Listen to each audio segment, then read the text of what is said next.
Awona Mzansi, welcome to it as Hollywoodbets once again brings you GameON. I am Susan Mapena in the company of two goal-scoring machines in the day. Firstly, Ucheris Kasana will be joining us later on in the program to talk about all things local, and there's so much to talk about in the beautifully South African game. But we start off abroad with another goal-scoring machine. That, of course, is Shane McGregor, and interesting times out in England, especially at the top of the table. Let's talk about it. The big result from Saturday last week, Arsenal away to Bournemouth. What was your prediction last week, and did you foresee a 2-0 scoreline in favour of Bournemouth? Didn't foresee any of that for sure. Yeah.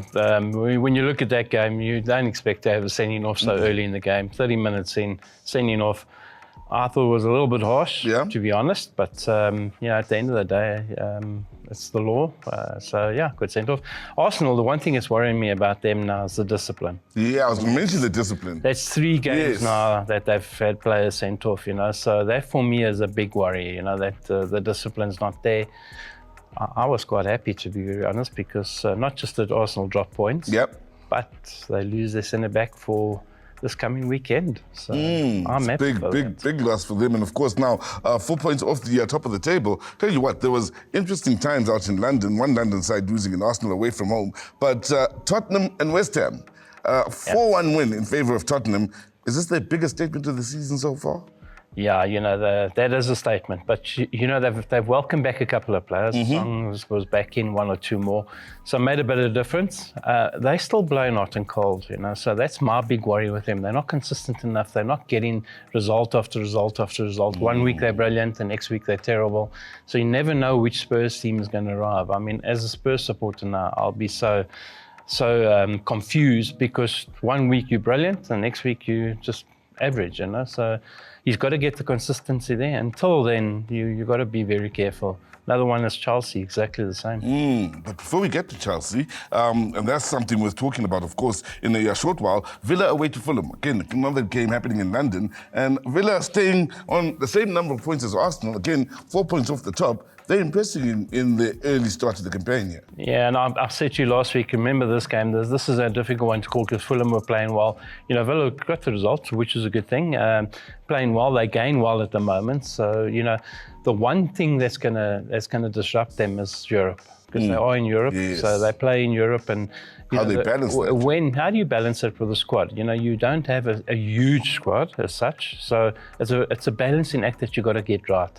If you remember the last time they played in Europe, they got beaten on the week, or they drew on the weekend, a very dull draw. So it's just little things you got to be very careful of. But they're impressive this year again. Up there, still there. We saw that last season, and they've taken off where they were left off last season. Big games over the weekend. City 2-1, grinding the result against Wolves, keeping up, staying right thereabouts with Liverpool. Liverpool still leading the lot with another grinded result, 2-1 against Chelsea. Yeah, 96 minute for Man City. Yeah, John Stones again, and they had a look at it, but allowed it. And then Liverpool ground that result 2-1. It's the interesting thing about Liverpool this season. That's the first game they've played against one of the top 9 the whole year. I'm not sure if you know that. So they've only played against lower teams. So for me, that was a game that you had to be very careful of. They got the result. As I say, Chelsea very much up and down, but Liverpool are like that now, grinding out results. I watched them midweek against Leipzig, getting there, doing the job. That's a good sign for me. The players seem to settle under slots. So, what can we say? Forward motion, let's go.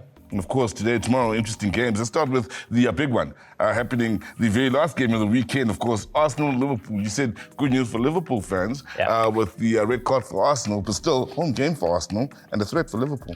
Always a threat. You look at it and you say, well, who are they going to be bringing in? Look, Arsenal have got the players. I'll bring someone in, that's for sure.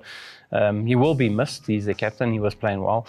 For me, I'm still going to lean towards a Liverpool victory. If you look at the recent history, Liverpool have had the upper hand over Arsenal. Liverpool have got the momentum going. Arsenal have had the stop-start, a couple of draws, that defeat last week, even though there was a player sent off. So for me, the momentum's with Liverpool, so I'll have to stick with Liverpool.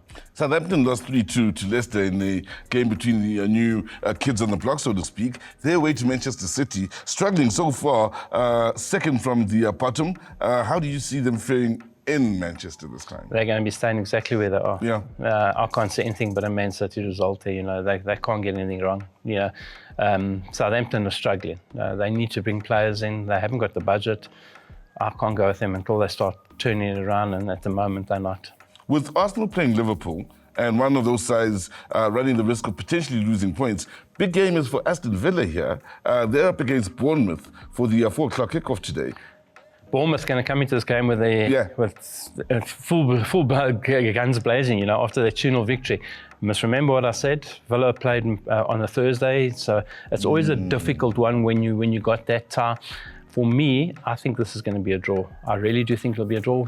As I say, Bournemouth will be gaining heads up. Villa might be a little bit tired. A draw's on the cards for me. Now, one for the ages, of course. West Ham against Manchester United. Remember, back in the day, it was exciting times with the likes of Carlos Tevez on the other side, the West Ham side of this encounter. This is a long time ago, before Tevez joined Manchester United. They faced each other once again this season, with both these sides not having the best of times at the bottom half of the table. If Man United solve their defensive woes, they should win the game. If you know, when you're relying on a 37, 38-year-old to come in and shore up your defence, it's a bit of a worry for me. Once again, I'm going to go the draw. I think the draw's written all over this one. So for me, the draw. I know Man United fans will be saying, because you're a Liverpool supporter, but until they are firing on all cylinders and they've fixed up their backline, I can't be with them. Tell you what, I'm a Manchester United fan, and I'm not saying no because you're a Liverpool supporter, but big game, big weekend, of course, for what's happening out in England. Big game for Manchester United as they start to hope to put some wins on the trot here. That's our look at what's happening out in England with Shane McGregor. On the other side of this, Jerry Skosana comes in as we have the big switch in the show.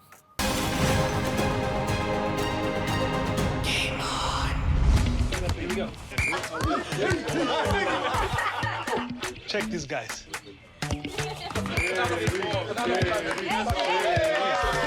Let's show them how to done. I see it. Let's have a your feet like this.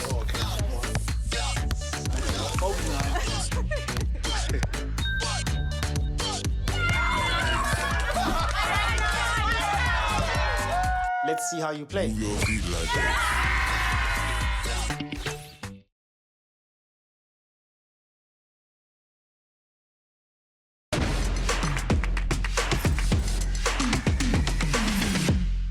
A lot to talk about in the local game as, of course, the Carling knockout got underway. And after what was the MTN 8 final, we also had the international break. The Carling knockout started.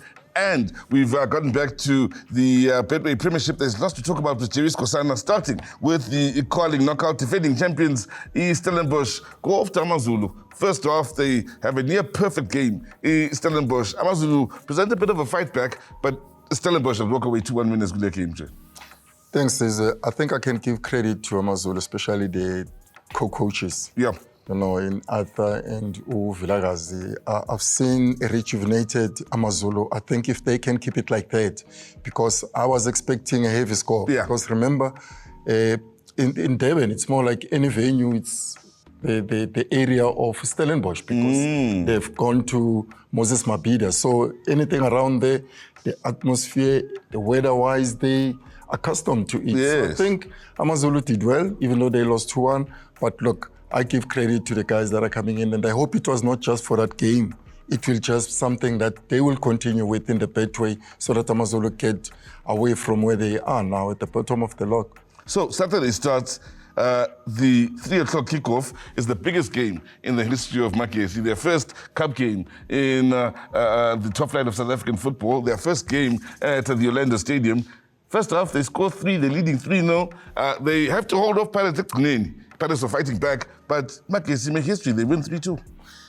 You know, my worry is like, if you remember what I said last week, to say, yes, I fancy Pirate to go through, but my worry is they mustn't go back to what happened last season, when the debutants just pay from the championship. I said it. They mustn't just let their guts off, because anything is possible, and that's what happened. Look at the team that the coach started. Yes, maybe you're saying you're playing a Makesi at home. You've got the advantage just recently winning the MTN 8. So it was a chance to give to a lot of players that you've got at your disposal. But what happened? 3 goals first half. Yes.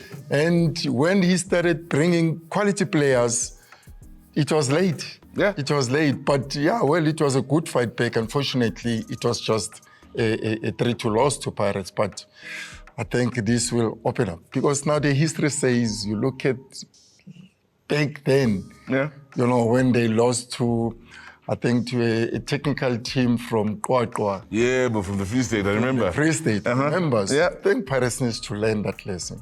Now, Mamelodi Sundowns made quite a statement. Chisambama 5 against Golden Arrows. Sundowns are looking on fire after a bad start to the season with BMTN 8, but they're looking the business now. Yes, so I think it was like a good showing from Sundowns. I mean, scoring 5 goals in the competition. But for me, maybe it was something which came from what happened in the Sundowns camp in terms of players that was good in Mukwena, Mudau, but that maybe gave an alarming ring to those that were in the team to say, if these players, they're doing well in the national team without playing at club level, when they come back, we need to put our gloves up. And that's what they've shown, most of the players there. I think that was a good showing. For me, it was good football from Sundowns. What a score that they gave to the other team. Another big fixture. Saturday, of course, SuperSport United is and the Kaizer Chiefs. Now, SuperSport first half, first 30 minutes, you could argue are giving Chiefs problems left, right, and center. But somehow, Chiefs win a 4-0. Unai Mingati is giving Chiefs a bit of resilience this season. You know, Lapo, I'm just going back to say, I spoke about it as well, to say what Nabi is doing at Chiefs is just splendid. Look at all the youngsters that are coming in. I was like impressed with Zwane in the middle of the park. Very impressed. You know, it's very impressive. Yeah. I mean, he also echoed him to say the boy is still young. He's still going to learn. When he got there, Chiefs, he was having a little bit of mistakes, concentration, at least in the middle of the park. You know, that's where you need the well-experienced players. But he's coming in the right direction. And look at the way they scored the goals.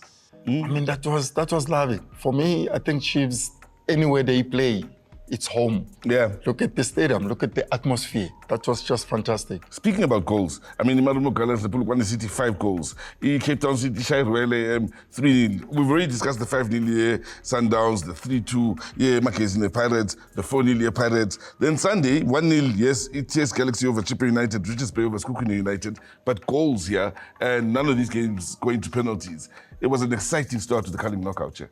Goals galore. Yeah. But you look at that and say the concept of Culling Black Label, to say every goal is got a donation somewhere. I think this is what is motivating all these players to say we need to go, we need to score goals. So it's, for me, it's something good for this cup.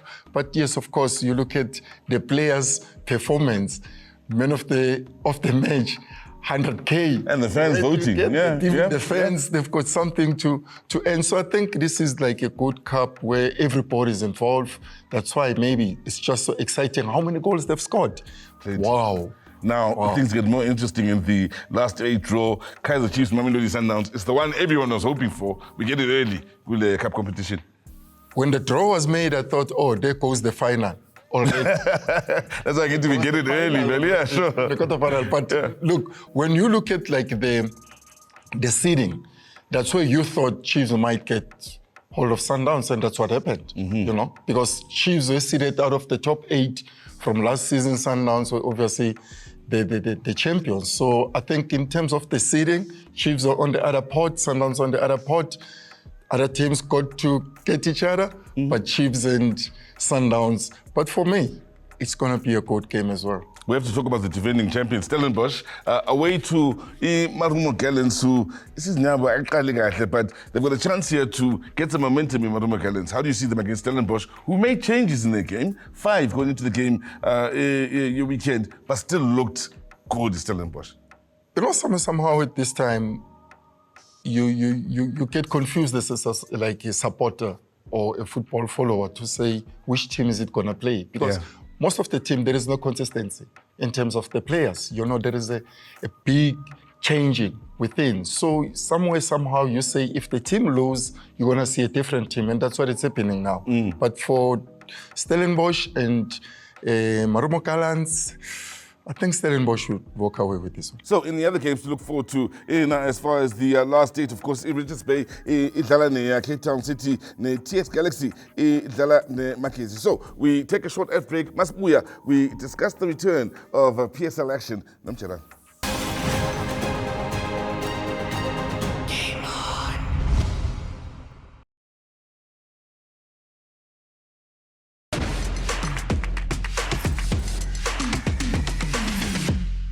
I think it's safe to say it's been a great start to the 2024-25 campaign. With the league, the national team, the MTN8, as well as the calling knockout. We talk about the return league, Bwamanje, and great action midweek. Orlando Pirates, SuperSport 2-0, but Kevin Amtiashuman. You played Pirates twice at the Orlando Stadium, twice. Sabadale SuperSport, Sabadale and the Kaizer Chiefs, also Pinda Foot and the Kaizer Chiefs. Tough start to the season for Kevin and the SuperSport. Bashawi 2-0. Yeah, I think Kevin is putting a point because you look at all these youngsters that he's promoting. So unfortunately, he's getting all these heavy teams at his disposal. So it's going to be a problem for him. Obviously, it's going to be a big complaint. I mean, you play Pirates, Orlando twice, and then you don't get good results, and the youngsters are there. You play Chiefs, they beat you 4, you still want to play them again tonight. You know, same venue. So I think it's a pressure that Kevin is facing, but he's feeling it for these youngsters that is trying to rope in into the team. But for me, somehow, it's good for these youngsters so that if maybe they come to a lower level teams, they would have learned a lesson from all these big three. Sundowns 100% win record. It really magawini this season. Sundowns Basha in Abu 2-1. Yeah, but I thought as well, Guleo came late Sundowns Zambela because you pay really I'm a problem, so I won't sign my players. But this time, I mean, Baloza 2-1 away from home, especially in Pretoria to Sundowns. Well, I can also give credit the way they played, but let's not forget again the Sundowns team, because out of the team that won over the weekend in the Carling Cup, 7 players were changed. It was also a new team that the Royal AM played, and it was the quality team that I always give respect to. But Royal AM for 2-1 score, credit to them. Stellenbosch fans will be happy now. Why? They travel away to Chippa United, but win 2-0. But then the bigger picture, in the log standings, they're third behind Sundowns, Orlando Pirates, and Stellenbosch third. Things are starting off nicely for Stabaek. Yeah, but obviously, because if you look at last season, that was like the standing of the top 3 teams. I mean, Sundowns, Pirates, Stellenbosch, and this is the way it is now. So I think they will have to work hard to change that, especially at the end of the PSL season. So for me, it's a good thing for them because they are always there. But respect to Upaka, look, Stellenbosch. I love watching them play good football. That's cool, man. Now, the big fixtures to look forward to. SuperSport, Bapinda Foot, Badala and the Kaizer Chiefs. Kevin has made his complaints, but you must do it all again. Yeah, it's going to be a problem. It's going to be a problem for Kevin because he mustn't start changing and saying he wants like experienced players, because this is what has happened in terms of the big 3 teams that he has played, especially Chiefs, playing them again tonight. So I think for him, he needs to have continued to bring those youngsters. Let's see how they're going to do. Because if you look at the first half of the Carling Cup, they were more superior than Kaizer Chiefs. Yes, they should have. They have lost 4-0, but I give them the credit because they played well. Unfortunately, the wheels went off. Chiefs started upping their game because I thought Chiefs are a first-half team, but they were much better second half. So I think this is what Navi is doing to the Chiefs camp. Well, another big game to look forward to on Sunday. Polokwane City up against Mamelodi Sundowns. Now, we have to keep things moving along. The South African Football Journalists Association came up with what's an interesting award, of course, with their women's and male footballer of the year. And big winners came from Mamelodi Sundowns. For one, in the female footballer of the year, Lesotho's finest, Bitumelo Rabale, of course, was named the footballer of the year. And the male side, well, who else but, of course, Ronald Williams. Let's find out more about that. Beautiful occasions deserve beautiful settings, and the Southern Sun Hotel in Sandton was the host venue for the Safa Awards, which were powered by Hollywoodbets. The South African Football Journalists Association has grown in leaps and bounds since it was established in 2020, and it promises to get better and better with time.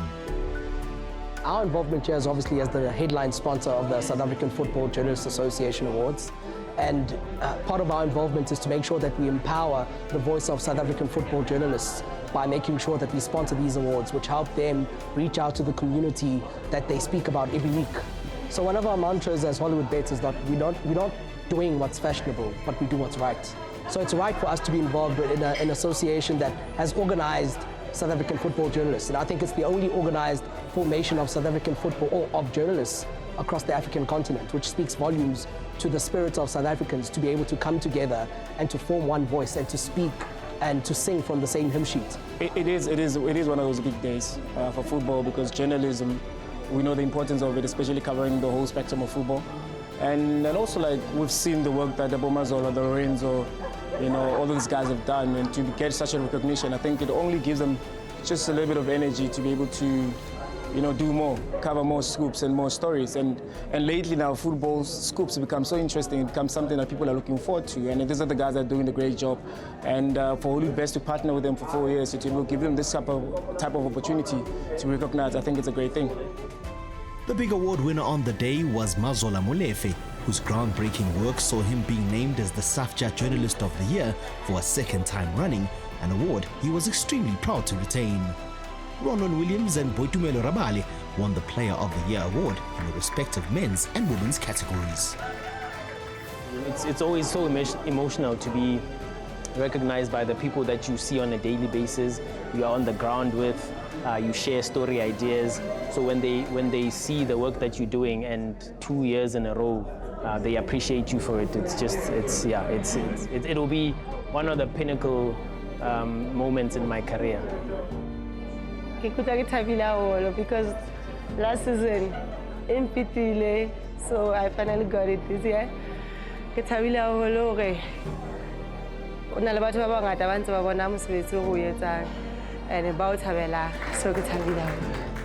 It was a truly special occasion at the SAFJA Awards, and we are expecting big things in the future. The most important aspect of this occasion, however, was the continued celebration of the nation's leading football journalists, who continue to play a key role in the football ecosystem. For me to be involved in something like this, it takes me down memory lane, but it also validates those that stayed in the industry, that they did the right thing, because they're telling true stories, and telling the stories the right way validates what we do as sponsors in football. Hollywoodbets as an organization doesn't always go for the top of the pops. They're willing to put in the spade work and to show real, true commitment from a grassroots level. You see what they're doing when it comes to the women's game. You see how they got involved with SAFJA in its infancy, back when it was an unknown organization, and a lot of people, a lot of companies didn't see this as a fancied organization. But Hollywoodbets said, listen, we're going to walk this journey with you, and now look at the recognition through the years. This is the 4th year that they are involved, and it's getting bigger, better. But guess what? Hollywoodbets was there right from the beginning.